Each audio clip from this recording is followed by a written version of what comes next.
Olá, pessoal! Bem-vindos ao canal Fé, Filosofia e Cultura, onde nós abordamos assuntos relacionados à religião, à filosofia e à cultura de maneira geral. Meu nome é Caroline Zanardo.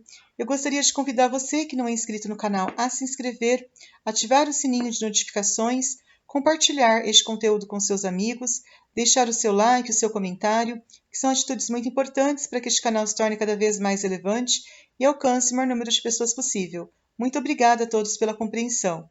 Bom, pessoal, hoje a gente vai fazer uma reflexão, uma explicação sobre um importante livro escrito pelo teólogo, acredito eu, protestante, né? Eu sou católica, mas eu não tenho preconceito com quem é protestante ou quem tem uma outra religião que professa o cristianismo, né? No caso, esse autor aqui, que é o A.W. Pink, ele é um pastor evangélico que ele viveu no século XX. Esse livro foi escrito no começo do século XX, ali por volta de 1930, bem no começo mesmo do século XX. E ele é muito assim, na realidade, eu comprei esses livros dele e ele escreveu vários livros. Ele é um autor assim muito completo mesmo, tem várias obras muito interessantes sobre o cristianismo. E hoje a gente vai falar sobre os atributos de Deus. Esta obra aqui, Os Atributos de Deus, do A.W. Pink. Então, como eu falei, é um livro assim muito profundo para quem principalmente quer entender mais sobre a palavra de Deus, sobre o cristianismo, sobre a questão da fé, né? Porque a gente que é cristão, a fé é o que move o cristianismo, né? Nós não somos movidos pela lógica, nós não somos movidos pela ciência, nós não somos movidos pela sabedoria do mundo, por aquilo que está na revista, no jornal. A gente pode até, de repente, para ficar por dentro de uma notícia que às vezes importa, né, para a gente poder viver, mas não que a gente se fundamenta nisso, a gente se fundamenta na palavra de Deus. Então, Os Atributos de Deus é uma obra que nós vamos discorrer hoje, então, desse autor, como eu falei, evangélico, que é o A.W. Pink, Arthur W. Pink, que é o nome dele, né? Ele até está escrito aqui um pouco da biografia dele, que ele foi consagrado como pastor de uma igreja em Silverton, fica lá no Colorado, em 1901. Depois ele ministrou a palavra de Deus em 3 continentes. Ele faleceu em 1952, no norte da Escócia, e ele é quase desconhecido entre os evangélicos. E depois, 30 anos depois, ele de se tornado uma influência, contribuiu muito para a fé cristã, para que as pessoas pudessem ter uma vida transformada. Então, o que essa obra, Os Atributos de Deus, ela vai falar basicamente? Ela vai falar sobre os principais atributos de Deus. E quais são os principais atributos de Deus de acordo com esse importante autor, com o Arthur W. Pink, né, como eu falei, que é um pastor evangélico. Acredito eu que essa igreja lá de Silverton, não sei, não conheço, eu imaginei que ele fosse luterano, que fosse presbiteriano, batista, que fosse de uma igreja conhecida, mas ele não é, ele é evangélico, né? De uma igreja que talvez nem exista mais, mas isso não importa também. O que essa obra, então, do Silverton, do A.W. Pink, ela vai falar sobre os atributos de Deus? Ela vai falar o seguinte, que Deus, como ser criador de tudo, o mundo não foi criado por uma explosão cósmica, como alguns acreditam que o mundo foi criado pela explosão do Big Bang. Existe essa teoria de muitos acharem que o mundo foi criado por uma explosão no Big Bang, uma explosão cósmica que criou o mundo inteiro. Não é assim que funciona, segundo a própria religião nos coloca, religião católica, evangélica, enfim. O mundo não foi criado por uma explosão. O mundo ele foi criado por Deus. Deus é o criador em 7 dias do mundo. E esse Deus que criou o mundo em 7 dias e depois o homem, ele tem vários atributos. Quais são os principais atributos que esse Deus que criou o homem e o mundo tem? Nós vamos então discorrer sobre esses principais atributos de Deus. Então, vamos falar aqui rapidamente sobre alguns atributos. Deus, ele é um ser bondoso. Ele é um ser que ele é bom por natureza, né? Não tem algo que o torna bom. Vamos supor, ele não precisa de um favor de alguém para que ele seja bom. Ele não precisa de um amor de alguém para que ele seja bom. Nós, humanos, às vezes, para a gente ser bom, a gente precisa receber algo em troca. Por exemplo, eu sou bom, né, na medida que alguém é bom para mim. Eu sou bom na medida em que eu recebo um favor de alguém. Eu sou bom na medida em que eu sou bem tratado. Se me tratam bem, eu trato bem no lugar. Se me tratam mal, eu trato mal no lugar. Deus não tem a lógica humana de ser. Deus, ele é bom por natureza. A natureza de Deus é uma natureza boa. É uma natureza onde o amor e a verdade, a justiça, elas são valores que estão presentes sempre, desde sempre. E é interessante ressaltar isso, que essa bondade de Deus não é uma bondade que ela surgiu de repente com o tempo, né? Deus foi aprendendo a ser bom para tratar bem as suas criaturas, ser bom para com os homens. Não. Deus, ele é bom desde toda a eternidade. Esses atributos de Deus, precisa ficar muito claro, que eles existem desde sempre. Ou seja, desde sempre Deus é bom. Deus não foi bom a partir de um determinado momento. Deus não foi bom a partir de uma determinada circunstância. Não, ele é bom desde sempre. E por ser bom desde sempre, ele é bom para com os homens. Por quê? Porque até na Bíblia fala, ele faz chover o sol sobre os justos e os injustos. Se Deus fosse uma pessoa parcial, uma pessoa que dependesse de algum tipo de favor, que dependesse de algum tipo de troca, né? Vamos dizer assim, de um sentimentalismo humano, ele não seria justo, então. Ele, vamos supor, o melhor, ele seria injusto, ele seria parcialmente bom, ele faria chover sobre os bons, ele faria o sol nascer sobre os bons, porque quem merece, se for olhar pela questão de justiça, quem merece um tratamento de bondade são as pessoas boas. Os ímpios não merecem ser tratados com justiça, porque como dizer assim, eles não retribuem ao amor divino e nem à justiça divina, exatamente porque eles praticam a injustiça 24 horas por dia. O ímpio nunca poderia ser digno do amor de Deus. O ímpio nunca poderia ser digno da bondade de Deus. Isso seria ilógico. Só que como Deus não se pauta pela lógica, ele se pauta pela sua soberania, pela sua supremacia, por ser um Deus soberano, por ser alguém soberano e supremo, a lógica e essas coisas são questões humanas, são questões ínfimas a Deus. Ele não se pauta pela lógica, pelo toma lá da cá, eu não levo desaforo para casa, pela questão de se querer ser superior a outro. Deus, olha como é interessante isso, né? Os ímpios querem ser superiores a Deus e aos homens. Aos justos, os ímpios eles oprimem os justos e querem ser superiores a Deus, assim como Satanás quis ser. Deus, que ele é soberano a tudo isso, ele é mais humilde. Ele consegue ser humilde. Olha como que a humildade é mais poderosa que o orgulho. Dá para perceber até pela própria supremacia e soberania divina. Dá para perceber que a sua humildade, a sua soberania é mais forte do que toda e qualquer intenção humana, todo e qualquer comportamento humano. Não é o homem que determina se o sol vai nascer. Não é o homem que determina se vai ter água, se vai ter luz, se vai ter energia. Não é o homem que determina isso. É uma força suprema, é um Deus supremo que está acima de todos. Então, por mais que o homem queira controlar alguma coisa, que os ímpios queiram controlar o mundo, queiram mandar no mundo, na realidade, eles estão sujeitos a esse Deus soberano, a esse Deus que, como o próprio Jesus Cristo disse para os fariseus, antes de Abraão existir, eu sou, que eles disseram que tinha como pai Abraão. E Jesus disse, eu vos declaro que antes de Abraão existir, eu sou, incriado, consubstancial ao Pai, quer dizer, por ele todas as coisas foram feitas, por Jesus Cristo. E é graças a Jesus Cristo que nós temos a graça. E tem aqui um outro atributo muito interessante de Deus. Deus, ele é pura graça, ele é puro amor. E esse amor, ele foi expresso quando ele mandou o seu Filho, Jesus Cristo, ao mundo para redimir os pecadores da escravidão do pecado que foi imposto por Adão e Eva, caindo na tentação ali no paraíso. Deus, ele conseguiu redimir essa humanidade que estava então oprimida pelo pecado através do sacrifício de seu Filho. Para que haja salvação, para que haja redenção, foi necessário o sacrifício de Jesus.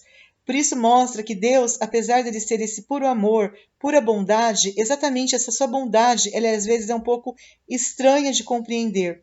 Como que um Deus que é amor, um Deus que é bondade, pode sacrificar o seu próprio filho? Isso parece uma coisa ilógica para nós, porque às vezes a gente imagina que quando alguém ama muito, a pessoa vai querer proteger, a pessoa não vai querer ser cruel com a outra pessoa, exatamente com o seu próprio filho. O pai vai querer proteger o seu filho, vai querer defender o seu filho da maldade, dessas coisas. Deus não. Deus, ele não poupou o seu filho unigênito, né? Muito pelo contrário, ele trouxe o seu filho para sofrer Ele trouxe o seu filho justo pelos injustos. Pela lógica humana, é o contrário. Quem deveria pagar o preço seriam os pecadores, os ímpios que deveriam pagar o preço. Mas olha como que a matemática de Deus é totalmente diferente da matemática humana. Deus não é o olho por olho, dente por dente, né? Aquela coisa meio assim da vingança, né? Não, ele soube sacrificar o seu filho inocente. Um inocente sofrer por gente corrupta, por gente que não vale nada, é algo muito contraditório. Então, o amor de Deus, ele tem esse lado que ele é totalmente eterno, porque ele nos amou com amor eterno, é uma característica do amor de Deus eterno. Ele é livre, né? Porque Deus ele não precisa, vamos supor, de algum tipo de aval para amar, de algum tipo de licença, ele ama gratuitamente, é gratuito, é livre.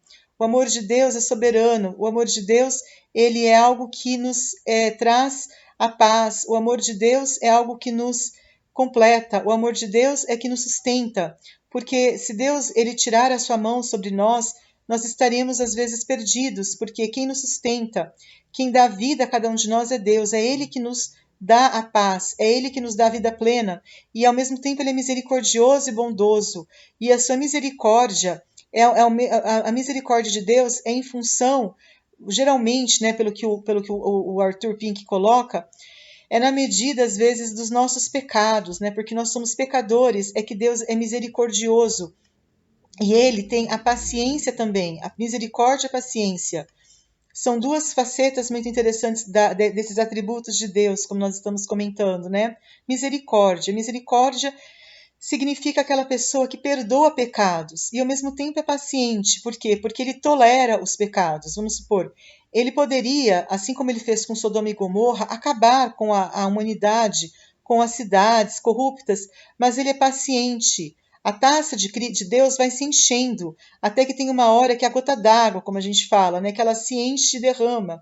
Por quê? Porque existe sempre uma tolerância. Existe sempre, Deus é paciente, ele tolera. Mas tem uma hora que às vezes ele não aguenta e ele pode exercer sim a sua ira, a sua vingança, como ele derramou a sua cólera sobre Sodoma e Gomorra.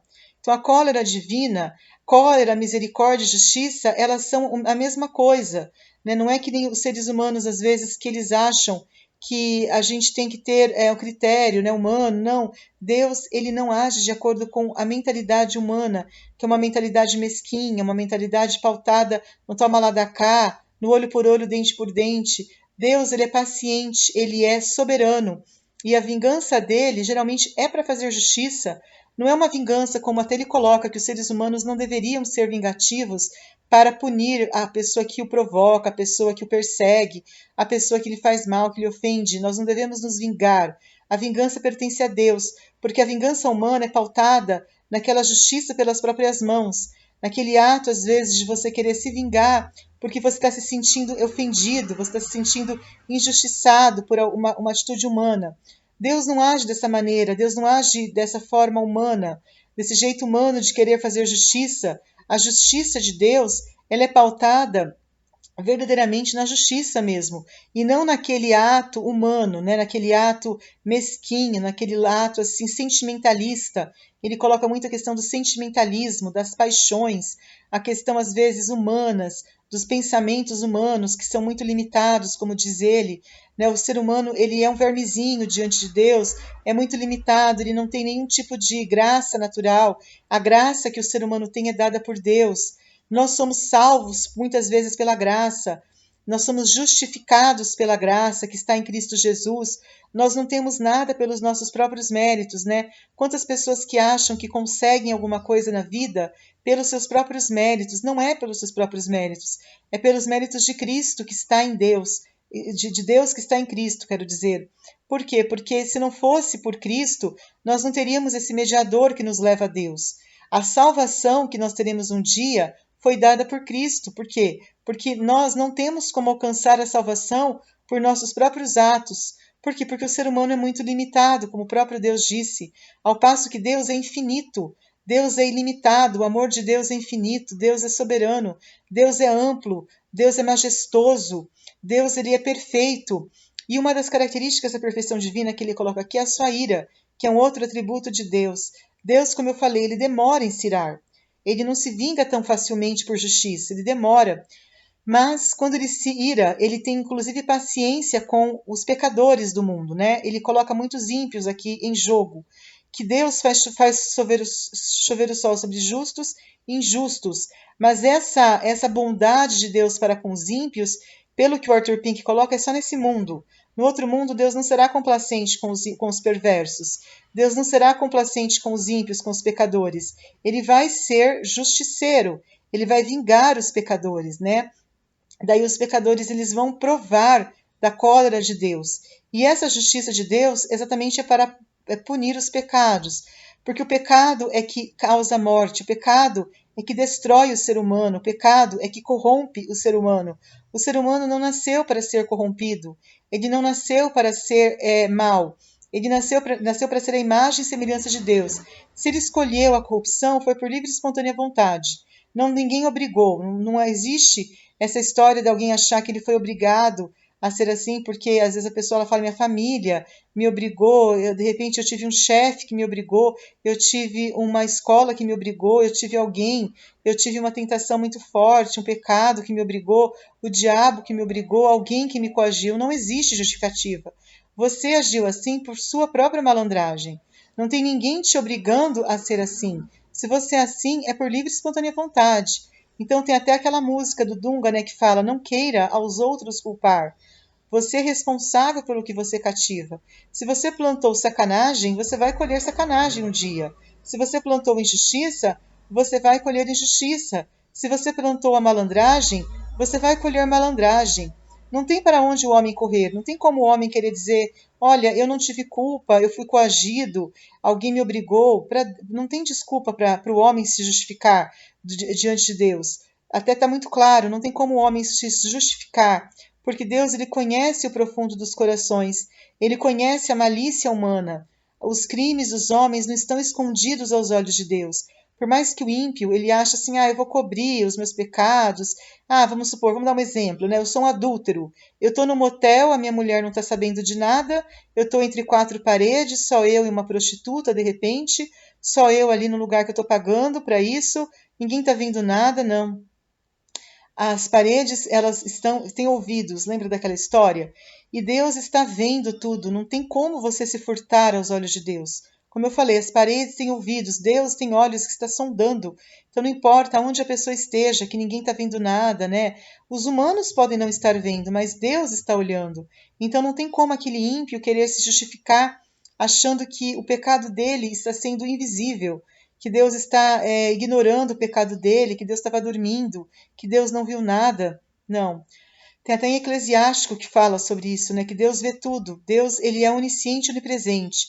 Essa onisciência e onipresença de Deus, elas abrangem todo o mundo, né? Inclusive, ele está presente em todos os lugares. A onisciência dele significa que ele está consciente, está vendo tudo, nada se furta aos olhos dele, como eu disse, né?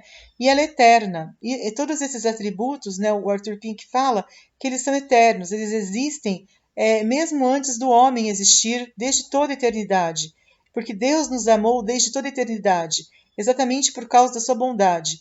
E a sua ira, ela vai vingar os pecadores um dia. A ira de Deus é um ato de misericórdia, inclusive, né? Condenar alguém para Deus é um ato de misericórdia. Quando Deus condena um ser humano, ele não está condenando no sentido, às vezes, de vamos dizer assim, uma vingança, no sentido de uma crueldade barata, no sentido de uma pirraça, no sentido de um olho por olho, dente por dente. Não é por causa de um ódio que ele tem, assim, sentimental. Não, na verdade, é uma justiça. É uma justiça, é um atributo divino. Significa que ele tem que punir aquela pessoa que feriu os seus mandamentos, porque o pecado é tão grave que ele merece uma punição.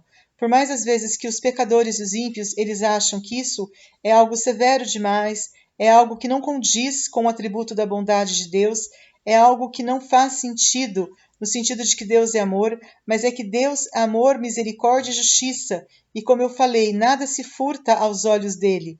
Não tem como o pecador ele querer algum tipo de justificativa, ele querer algum tipo de desculpa, né, para continuar no seu pecado. Porque, na verdade, o pecador ele não quer mudar de vida.